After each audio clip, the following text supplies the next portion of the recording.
este tiempo, ojos y cuerpo de sal, implacables curvas, fuego violento, mi demonio angelical, de estilo tan antinatural.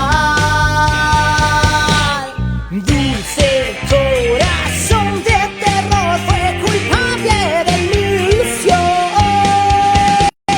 Has clamado por mi atención, me he rendido bajo tus hechizos.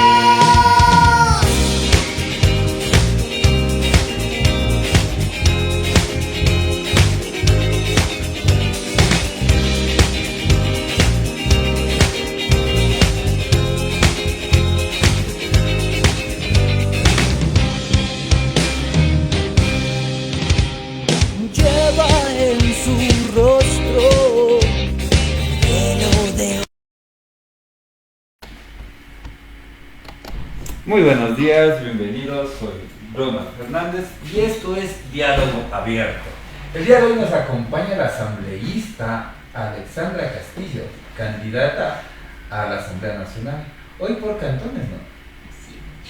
Buenos días, Ronald. Buenos días a la audiencia. Gracias por la invitación. Así es. Soy Alexandra Castillo, actual asambleísta por el Distrito 4 y voy a la reelección por el Distrito 4, Distrito Cantones de la provincia de Pichincha.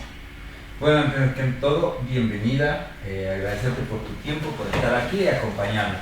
A ver, vamos desde el inicio. ¿Quién es Alexandra Castillo? Bueno, Alexandra Castillo es una persona que le gusta trabajar, le gusta, ha venido haciendo lo que es activismo político desde hace más de 15 años.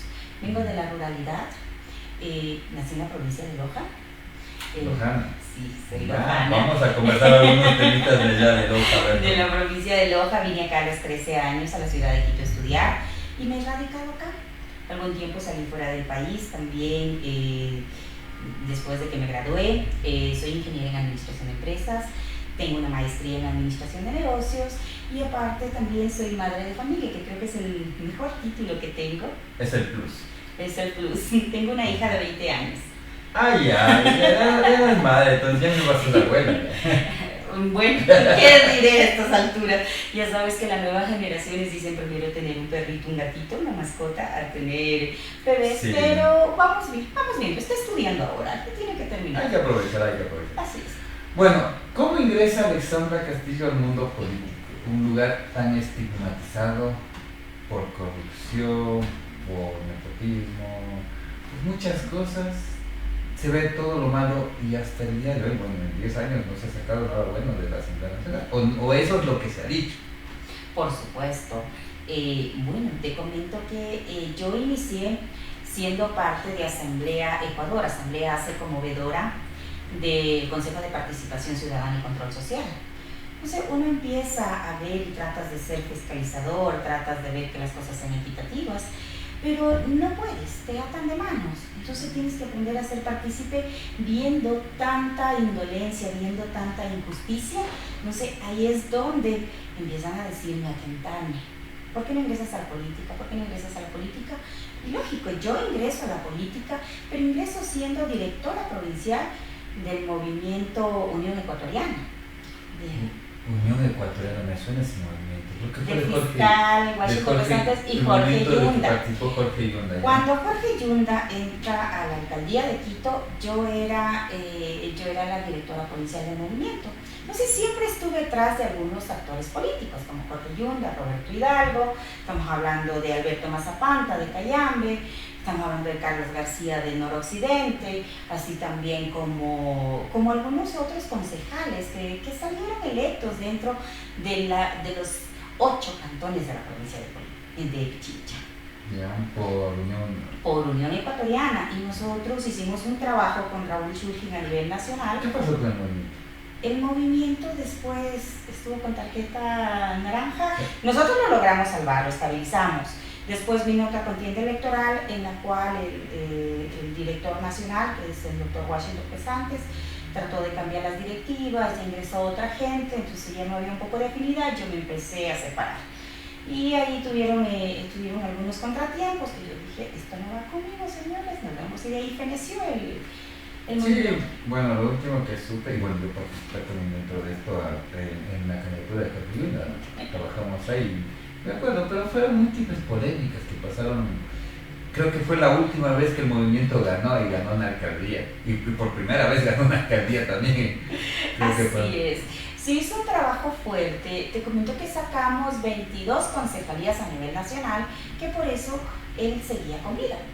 El movimiento, o sea, se hizo un trabajo, las personas que estuvimos encargadas en la directiva, hicimos un trabajo muy eficiente, pero eso es lo que suele pasar a veces. Los directores nacionales de los movimientos no se dan cuenta y piensan que en el momento que cambias ciertas directivas o manejas la situación con otros intereses y no político, va a seguir adelante el movimiento, y no es así.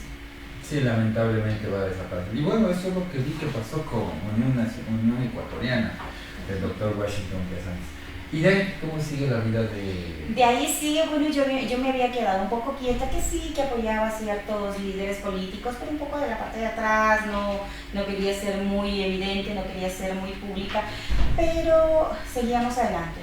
Entonces, como digo, mi mentor, uno de mis mentores en la política es Raúl Shulgin, es uruguayo y ha sido asesor de algunos presidenciables incluso. Entonces me han dicho, Alexandra, no te puedes quedar. Después viene esta contienda electoral de la muerte cruzada. Yo pasaba por un momento muy crítico, te comento. Coméntame. Esto es para escuchar, ¿no? Sí, Es un diálogo abierto, es conocer un poco quién es Alexandra. Bueno, había fallecido mi madre y yo estaba en el funeral de mi madre. Y ahí era el segundo día y me acuerdo clarito que era el 19 de mayo y me dicen, Alex, hay la oportunidad de que vayas a la asamblea, o sea, acepta nuestra candidatura. Y yo decía, no, o sea, imagínense, estoy en el funeral de mi mamá, dejen pasar siquiera el dolor. No, Alex, es hoy, tienes que decir sí o sí porque no hay más. Hoy decides. Y ya. Justo estaba, me acuerdo, Raúl Shulgin, estaba Oscar, y estaba otra amiga querida también ahí, me decían, Alexandra, analiza profundidad. Y yo decía, no, déjeme, yo no quería. Y decían, solo recibí una llamada. Y lógico, y la persona quien estaba ahí diciendo, Alexandra, ve el espacio, era Santiago. Y Santiago me dice, bueno, voy a contestar la llamada. Contesté la llamada y me dijeron, no, sí, listo, vas a entrar a las primarias, te vamos a considerar. Y ese rato me dice, no, tú misma arma tu lista de cantones. Y yo decía, será, o sea, yo la verdad que no estaba muy animada, y tú sabes, esos momentos ocurren. Entonces, pero eso fue, y así fue como retomé y fui candidata y llegué a la asamblea. ¿Unidad Ecuatoriana es de derecha o de izquierda? ¿O era? Unión Ecuatoriana era centro. Era centro. ¿Y te pasaste a la extrema derecha? Un poco, pero más que ideologías en este momento, es la persona cómo quiere guiar o cómo quiere hacer su trabajo en beneficio de los ecuatorianos. Y aparte, recuérdate que los extremos son malos, pero se necesita de los dos. Para poder legislar y gobernar adecuadamente, necesitas de los dos. Hoy día que has recorrido este tiempo político, ¿en qué te definirías? ¿En izquierda, derecha o centro? Todas están estigmatizadas, todas han utilizado a alguien, todas se utilizan. Yo me iría más por centro. Te digo que los dos son necesarios. Necesitamos leyes claras, pero al mismo tiempo necesitamos también del bienestar y del beneficio de cada uno de los ciudadanos. O sea, los dos van de la mano. Si no tenemos políticas claras, no podemos tener una inversión. Si los inversionistas no vienen, si no tienes una seguridad privada, una seguridad jurídica. Entonces, en este punto necesitas tener las dos líneas. ¿Ecuador ha tenido seguridad jurídica alguna vez? No. Eso es lo que nos hace falta. Eso es lo que nos hace falta. Por eso nosotros estamos este momento con nuestro candidato a la presidencia, que es Henry Cosaya. Es una persona que tiene los conocimientos. Bastos lo demostró cuando fue presidente de la asamblea en ser neutral.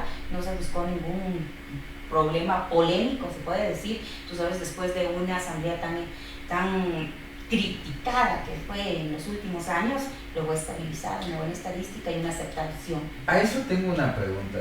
Después de haber sido presidente de la asamblea, deja de ser presidente y va a pedir una petición para que se reconozca a los artesanos. ¿Por qué? O sea, sí, después de ser presidente, él hizo una petición que se reconozca o se brinda un reconocimiento a los artesanos. Y me llamó mucho la atención porque siendo presidente podía haberlo hecho, pero lo hizo mucho después de que dejó la presidencia. Lo hicimos antes. No, Incluso yo presenté la resolución. Ya, o sea, hay ciertos reconocimientos que se hacen. A ver, lo que pasa es que cuando él es presidente, él no podía ser juez y parte, porque él tenía que firmar la autorización de reconocimiento. No podía ser alguno de nosotros los legisladores de la bancada. Sí, pero no lo hicieron. Pero no lo hicieron. Bueno, son acuerdos y consensos que se llegan. Pero sí te digo, nosotros sacamos y nosotros fuimos en la bancada quien propuso y yo mocioné la resolución, sobre todo para que se respete y se maneje adecuadamente la ley de los artesanos, porque no se estaba aplicando y se estaba violando toda la ley. Y el seguimiento lo está haciendo Marcelo Achi desde la comisión de los emprendimientos. Toda la razón. Marcelo lo maneja desde ahí y va fiscalizando el procedimiento. Sí, perfecto. Ahora hablemos de Alexandra Castillo. ¿Cuáles son sus propuestas a esta reelección? Y más que todo me interesaría saber por qué la reelección. Siempre lo he dicho en todas las entrevistas y lo digo en territorio. Las leyes están. Nosotros, si bien es cierto, vamos a proponer más leyes de acuerdo a la evolución y la necesidad de los ecuatorianos. Pero al mismo tiempo yo manejo mucho el área social y también hago muchas brigadas sociales en este punto, y mi impulso y mi lobbying que se puede hacer con las diferentes fundaciones, ONGs dentro y fuera del país me ha ayudado a poder hacer brigadas en diferentes sectores del país, no solo de la provincia, para ayudar a los más vulnerables. Leyes, propuestas que voy a tener en este año, nosotros vamos a proponer una ley para quitar la brecha digital. Es terrible que en la actualidad sigamos... Explícame, ¿cómo es eso de la brecha digital? La brecha digital. Seguimos incomunicados. Recuerda lo que pasó en estos días que no hemos tenido luz los últimos 3 meses. ¿Qué? Nos quitaron hasta la línea telefónica, se iba la luz y se iba la señal de teléfono. Totalmente. Eso no puede pasar. Incluso la señal de teléfono de la casa. Antes, cuando se iba la luz, teníamos la señal de teléfono de la casa. No. Ahora se pierde hasta de la casa. Muy pocos utilizamos de la casa, pero hasta se va la señal de la casa. O sea, eso es una afectación a todos los chicos. Yo recorro toda la ruralidad de los 7 cantones que represento. Ellos tienen que vivir con una recarga de $5 para que puedan hacer deber a los chicos. Y sobre todo ahora, cuando no había luz, incluso es imposible. Entonces tenemos que fomentar una ley para garantizar de hecho, el Internet. El Internet se ha vuelto una de las necesidades básicas o el servicio básico. Por eso mismo, pero eso no es una dependencia. Es una dependencia, pero nosotros, al mismo tiempo, como es una propuesta de gobierno, nosotros tenemos que facilitar desde la Asamblea las leyes que permitan a ellos implementar. O sea, promovíamos el facilitismo. Recordemos que nosotros nos pasábamos, a ver, ¿recuerdas cómo eran nuestros estudios? Con la vela, a ver, yo estudiaba biblioteca, con la biblioteca, con la vela, en ciertas ocasiones, porque como digo, vengo de la ruralidad y yo sí tenía que pasar con una vela haciendo deberes, porque en mi época, cuando era pequeña, 5 o 6 años, que ya entré a la escuela, había un motor que nos daba luz 2 horas o 3 horas en el día, no más. Pero te imaginas que te estoy hablando de 1980 y ahora hemos regresado a lo mismo, pese que hemos evolucionado. ¿Por qué? ¿Por qué? Porque no hacemos conciencia de las necesidades del pueblo. O sea, porque llegamos a gobernar y estamos nosotros gobernando en el TikTok. Pero ¿cuáles son las necesidades del pueblo? Las necesidades del pueblo: salud, educación, conectividad. Porque recuérdate que hoy en día los jóvenes viven de la conectividad. Seguridad. Ya. Reactivación económica. Esas son las necesidades básicas del pueblo. Pero tenemos que ir de la mano. ¿Cómo tenemos seguridad? ¿Cómo quieres tener mayor seguridad si no siquiera invertimos el presupuesto que tenemos en la actualidad? Esa es una falencia muy grande. Y nosotros desde la Asamblea tenemos que fiscalizar. Lo hemos hecho, pero también los gobiernos y las autoridades, los ministros que son sentados en cada uno de los ministerios, deben de ser mea culpa y deben de tener el conocimiento que el momento que se sientan allá es para ser fiscalizados por la Asamblea y no que nos entreguen un informe a nosotros, sino es para poner de conocimiento a cada uno de los ecuatorianos, porque dicen, no, es que la Asamblea les está molestando, los están fiscalizando para poner juicio político. No, señores, nosotros para eso nos elige el pueblo. Sí, pero también, ¿qué es un asambleísta cuando la mayoría entra por el TikTok, por las redes sociales, en donde encontramos entretenimiento y no propuestas? Yo quisiera, y bueno, te haría una pregunta, ¿cuántos líderes sociales jóvenes que están en el TikTok representan barrios, representan comités de seguridad o comités de salud? El presidente que elegimos actualmente lo elegimos por el TikTok. Pero no es que en el TikTok o en las redes sociales o en la conectividad encontramos propuestas que valgan la pena. Lo único que encontramos es el facilitismo y el entretenimiento para los jóvenes. Y eso hace también que se aíslen de la realidad. Hay dos temas ahí. Por eso tiene que ir de la mano con la educación. Tiene que ir, a ver, sí hay jóvenes que se dedican solo a jugar o se dedican a otro entretenimiento en las redes, pero tampoco los podemos limitar. Pero recuérdate que hay muchos jóvenes investigadores que ellos sí utilizan y hay jóvenes que están en competencias. No te estoy hablando solo de juegos normales, sino de videojuegos. Ellos son representantes internacionalmente. Entonces, a ellos, a estas personas, sí tienes que apoyarlas. A estas personas sí tienes que motivarlas a seguir adelante. Ahí viene la propuesta. Ellos generan ingresos económicos, generan... Por supuesto que lo van a ingresar si tú, porque ellos empiezan a ganar premios. El momento que ganan premios, viene una tasa y se pagan todos los impuestos acá. Entonces se tiene que reconocer a cada uno de ellos y normalizar. Por eso desde ahí viene también la propuesta que se hizo de economía naranja desde la bancada. Pero ahí funciona igual que un futbolista. Gana muchos millones de allá, pero aquí no vemos ningún ingreso económico. Pero el momento que lo desembolsan va a ser acá. Entonces por eso tenemos que establecer e implantar leyes para normalizarlas. ¿Y cómo serían esas leyes? Las leyes tienen que controlar al mismo tiempo y dar facilidad y acceso a ellos. Pero al mismo tiempo controlar, pero eso se tiene que trabajar de la mano también con el SRI, con las diferentes entidades para normarlo y que no se salga de la norma. Recuerden que ya hubo una propuesta también del gobierno para legalizar los clubes deportivos y que sean ahora una sociedad y no que sean simplemente partidos o como eran creados anteriormente. Es igual como para evadir lo que es lavado de activos. Es igual que las fundaciones se crearon para lavado de activos. No todas, yo te diría que no todas. Tendríamos que hacer un análisis. Tenemos dos fundaciones grandes en Ecuador, SOS Mujeres y Vista para Todos, que hoy están siendo o fueron polémica internacional a través de sus pequeños sueldos, de sus directivos. Pero también tendríamos que ver, bueno, a ellos no los podemos fiscalizar desde la Asamblea. Sí, pero se crean desde ese mismo motivo. Pero han ido creciendo. Bueno, Vista para Todos tiene... hoy está vendiendo sus activos, está cambiando 30 años su está figura su figura. Ahí sí tendríamos que ver cómo está en profundidad. No, pues ya está cambiando su figura legal. O ya dejó de ser, ya está dejando de ser fundación y está empezando a venderse más como una empresa comercial. Pero al mismo tiempo, ahí no es que defienda al 100%, pero sí ha hecho una labor social. No justifico el lavado de activos ni el lavado de dinero para nada. Yo me voy solo a la parte social, porque si vemos el trabajo que hace constantemente a nivel nacional estas dos fundaciones, es un trabajo bueno. Aparte, solo hagamos una comparación. El Ministerio de Salud, ¿cuándo ha ido a entregar un lente en la ruralidad? No estoy defendiendo, solo estoy haciendo un análisis. Tú tienes alguna brigada que el ministerio haya ido sin apoyo de una fundación a entregar, o los diferentes municipios lo hayan cogido de su bolsillo o hayan cogido de su presupuesto y hayan hecho una brigada médica sin apoyo de una fundación. La mayoría utiliza fundaciones para todo ese tipo de cosas.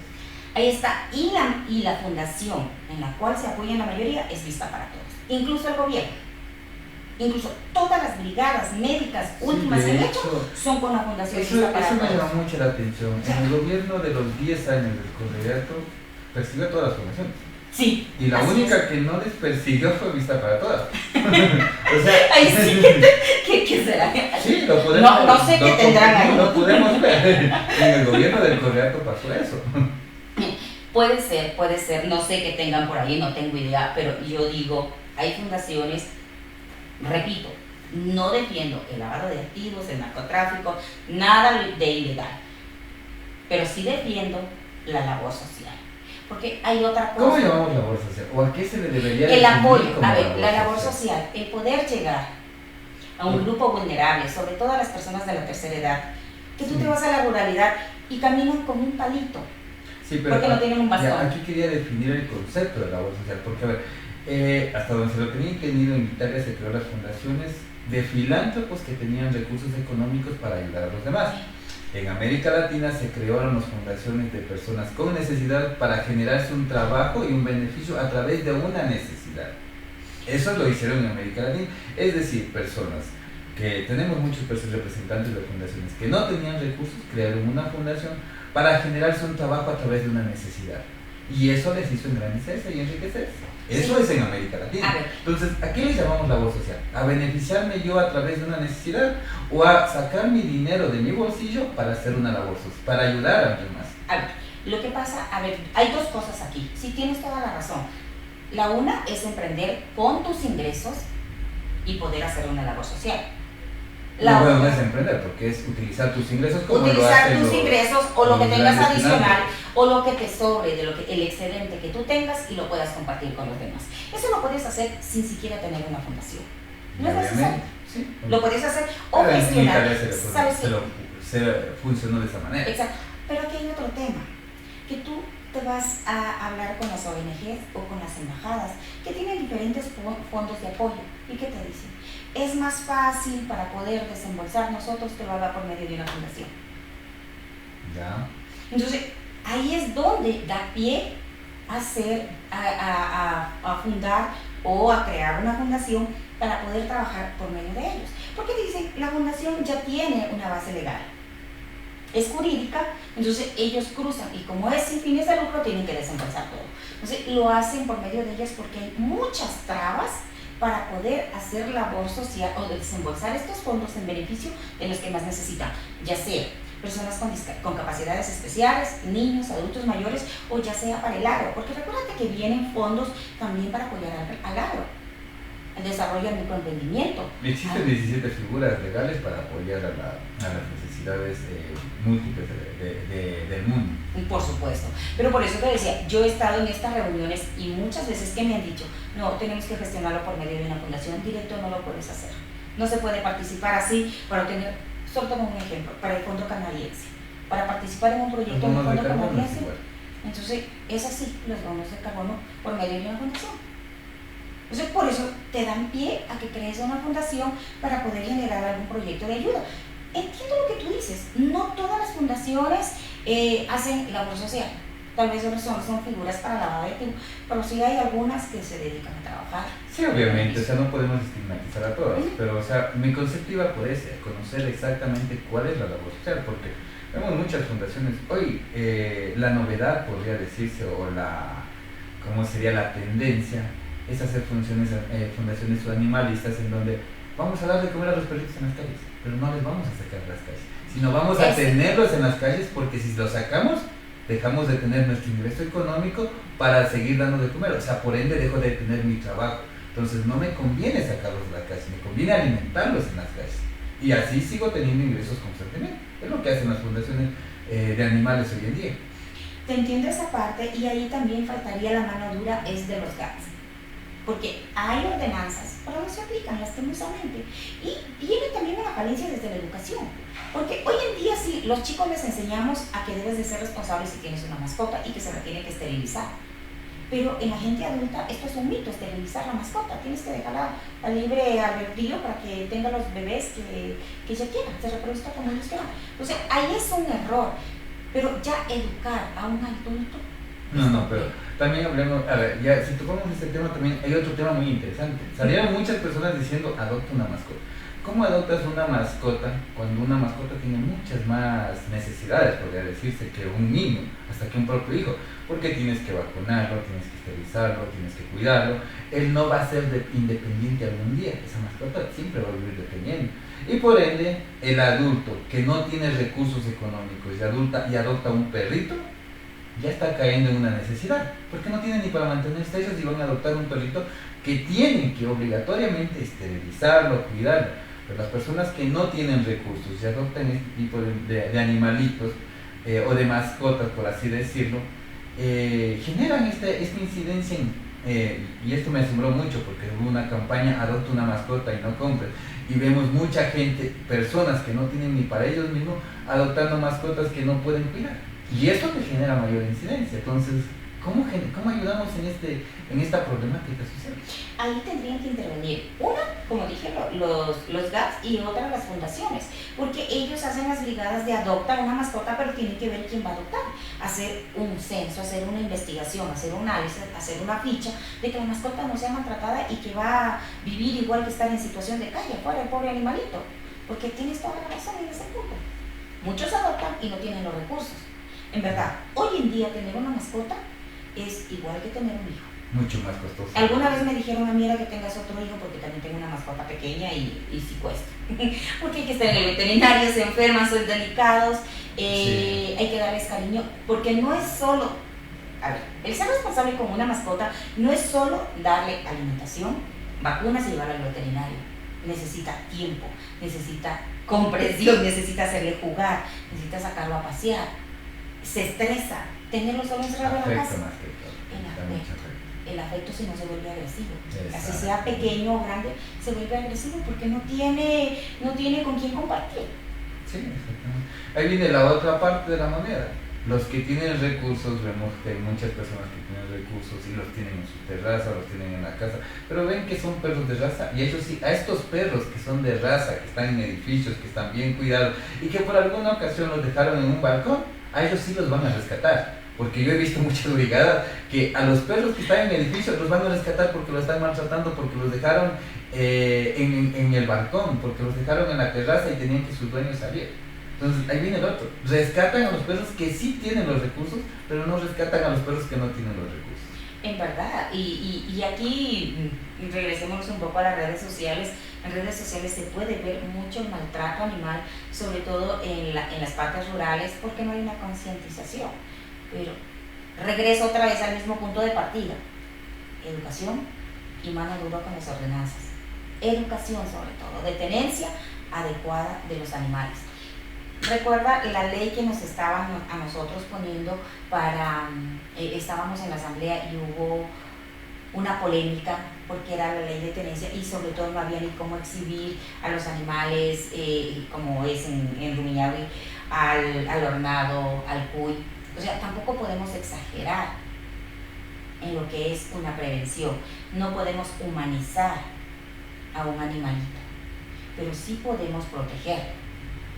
O sea, eso sí estoy de acuerdo, y se tiene que tener una tenencia adecuada de cada uno de los animales, y parte de la ley que se emita dentro de la asamblea tiene que tener responsabilidad los GATS. Ahí vamos avanzando. ¿Cuáles son las propuestas que tienes o que les dirías hoy a la ciudadanía? A ver, nosotros este momento mis propuestas van trabajando en base al desarrollo del agro. Vamos a reformar el código agrario que beneficia no solo a mis cantones, sino a cada uno de los ecuatorianos que se dedican a la agricultura. En este momento se ha hecho una reforma, pero sí faltan hacer algunos cambios, sobre todo para poder, como hablábamos con el presidente en estos días en unas mesas que tenía de diálogo. Aquí sale un camión de mercadería que entra de contrabando y no hay ningún control. De los agricultores sacan un quintal de maíz, les controlan que si no tiene el permiso, que si no tiene el RICE, que si no lo va a vender, que si no lo registró. Por Dios, no les dejamos vender y ahí estamos ayudando, ¿sabes a quién? A los intermediarios. A los mafios organizados.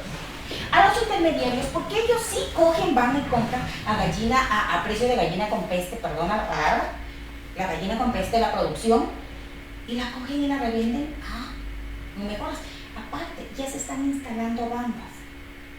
En la parte del noroccidente, productores de cacao y de café. Ellos no pueden vender directamente, no hay un plan adecuado de secado, no hay un plan adecuado de comercialización, pero sí los intermediarios y ciertas bandas se quieren apoderar y decir, a ver, ustedes nos venden solo a nosotros si quieren tener su familia viva, si quieren estar junto a todos y no quieren que nosotros hagamos desmanes. Exacto, y es lo que está pasando también con el tema de la leche, está pasando con el tema de las papas, el picán. En múltiples lugares está pasando que ya solo tienen que vender a ellos. Si no les venden a ellos, no les dejan salir, no les dejan sacar su producto. Digamos que un poquito más se ha movido, porque esto pasaba en los mercados mayoristas. O sea, esto viene pasando hace más de 30 años en los mercados mayoristas. Que el mercado mayorista no te dejaba ingresar porque si no le vendes al que está ahí adentro, no te dejan ingresar. Hay mafias. Y eso ha pasado ahí. Ahora digamos que se salieron del mercado mayorista y ahora te están cogiendo a las puertas o a la salida del mismo barrio. En la producción. Y sabes, hay una necesidad, porque de nada sirve decir o saque el gobierno un plan o nosotros hacemos una ley de financiamiento adecuado para el agro. ¿Por qué? Porque el momento que va el Banco Ecuador a dar los créditos, hoy en día, para darte $5,000, tienes que tener 7,500 de prenda física para dejar. Sí. Entonces, ¿qué apoyo es ese? Pero ahí vienen las leyes de la Asamblea. O sea, ¿cómo apoyamos algo que también esa ley, eso fue un decreto de presidencia. Eso no fue ley de la Asamblea. Cosas que la Asamblea podría derogar. Estamos en ese análisis. ¿Por qué lo hizo últimamente? Recuérdate que lo hizo con la ley de alivio financiero. Cuando salió la ley de alivio financiero, él aplica un reglamento y saca un decreto adicional. Ya. Entonces, ahí vienen las cosas. A lo que iba. ¿Por qué se da esto? Por la necesidad del agricultor. El hijo se le enferma. El hijo no tiene para ir a clases los útiles, pero tiene un sembrío. Vende la producción anticipada. Hipoteca las producciones. Ese es el término adecuado. Hipoteca las producciones por la necesidad, porque estamos en un país en donde no hay salud, en donde no hay educación. Ahí caemos en lo mismo, no hay seguridad jurídica. No hay seguridad jurídica y por eso debemos de tener un presidente que se faje los pantalones y ponga a la familia, como es la propuesta de Henry Kronfeld, antes que pagar la deuda externa. Y el momento de poner la familia significa de que darle salud, educación, bienestar, seguridad, reactivación económica y trabajo. Porque si no tienes esto... Sí, pero ahí caemos también en una problemática. Nosotros tenemos no sé cuántas leyes tenemos en el Ecuador, pero entre todas las leyes no existen procesos, no existen reglamentos, no existen fórmulas de cómo hacer. Simplemente te dan la ley y ahora sí, veamos cómo funciona. Y ahí vienen los abogados, es de libre interpretación. Entonces, si no tenemos un reglamento en el que nos indique, a ver, esta ley funciona bajo estos parámetros y no está sujeta a interpretaciones, al final del día cada quien va a utilizar los huecos que deja la ley a su favor. ¿Por qué? Porque no hacemos reglamentos y esa es una problemática que viene no de ahora, viene de hace muchos tiempos. La Asamblea Nacional genera leyes, pero no hace procesos, no hace reglamentos para decir esta ley va con este reglamento, sino te dan la ley y después, ahora si usted institución saque el reglamento. Y es que no nos comprende. Pero ahí sí cada quien se beneficia a su manera, lo que pasó con la ley de tránsito. Claro, la ley de tránsito que se demoró 2 años y aparte ya van 2 años y medio y no se emitió el reglamento. Y todavía no hay reglamento. Y no hay reglamento, así es. Entonces, a ver, por eso hay una propuesta que la voy a hacer, es el catálogo de leyes. Hacer el catálogo. Hacer un catastro de leyes, que estén todas para que se unifiquen, se fusionen y vean cuál va bajo de la otra. Porque hay algunas que van concatenadas. Ya ven, hace cuál nos dijimos. Y hay otra cosa que no hemos hecho, y lo habíamos hablado en el Consejo de Administración Legislativa, bueno, soy parte del CAL también, que queríamos crear, no ocasionar, sino queremos crear una comisión que fiscalice el cumplimiento de cada una de las leyes y la implementación de los reglamentos en los tiempos estipulados, porque esa es la falencia. Aparte que sería una comisión especial, porque solo se dedicaría a esto, porque no iría dentro de la de fiscalización ni tampoco de la de participación ciudadana, que es lo que estamos haciendo ahora. El incumplimiento de respuestas de petición de información de los diferentes ministerios o de las diferentes empresas públicas, lo enviamos directamente que se haga seguimiento a la Comisión de Participación Ciudadana. Entonces, que sigan el procedimiento. Entonces, ahora queremos una comisión para que esa comisión se encargue de ver el cumplimiento de las leyes el desarrollo de los reglamentos y la ejecución al mismo tiempo. Pero también no le estamos dando el poder a quien no tiene conocimientos. Eso ya nos ha pasado muchas veces. No, porque Creamos participación ciudadana sin haber generado un reglamento y le dimos el poder a personas que utilizan participación ciudadana no para el fin exclusivo, que es capacitar, formar asambleas, hacer que las personas estén más informadas en la Constitución, no, sino simplemente para delegar funcionarios que les conviene y que esto simplemente ha sido un negociado. Bueno, a lo que me refería es una comisión de participación ciudadana, se llama comisión de participación ciudadana dentro de las diferentes comisiones que tenemos fijas establecidas en la Asamblea Nacional. Pero con respecto al Consejo de Participación Ciudadana y Control Social, la propuesta de nuestro presidenciable es enviar a consulta, eliminar el Consejo de Participación Ciudadana, porque simplemente se ha politizado y es para poner candidatos, es para poner las diferentes autoridades que necesitan. Y salen con bandera igual. Y salen con bandera, así es. Esa es una de las propuestas, eliminar el CPCCS.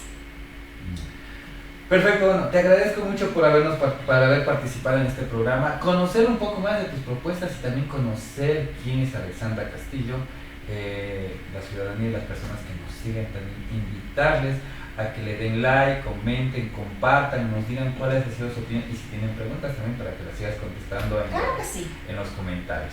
Mensaje a la ciudadanía. Bueno, como he dicho también, aparte de trabajar en labor social, aparte de fomentar leyes, hay una ley que en este momento ya están, 2 leyes más que están presentadas, faltan de hacer unas adecuaciones, es la ley de blockchain, que es seguridad digital, y la ley de e-gobierno, que sería todo lo que es manejarlo en línea, un gobierno en línea, que es lo que nos va a ayudar a facilitar sobre todo cada uno de los trámites que se tienen que hacer dentro del Estado, sobre todo para tener el acceso. Un mensaje final en estas elecciones, en esta contienda electoral: no votes por una cara bonita, no votes por un baile en TikTok, vota por quien verdaderamente te esté haciendo una propuesta y quien haya cumplido, sobre todo, una de las propuestas de la campaña anterior si van a la reelección. Recuerda que unidos podemos tener el Ecuador que todos queremos, con salud, con educación, con seguridad, con acceso a la tecnología y sobre todo con una reactivación económica y trabajo que nos va a permitir tener el Ecuador que todos queremos. Muchas gracias, soy Ronald Fernández y les invito a todos los líderes barriales, líderes sociales a que sean parte de la coalición de medios digitales. Crea tu medio comunitario. Estamos activando medios comunitarios, así que sigan, denle like, compartan, comenten y también inscríbanse para ser parte de estos medios comunitarios. Hasta la próxima, soy Ronald Fernández y esto es Diálogo Abierto. Incontables luces, fuentes de tiempo, ojos y cuerpo de sal.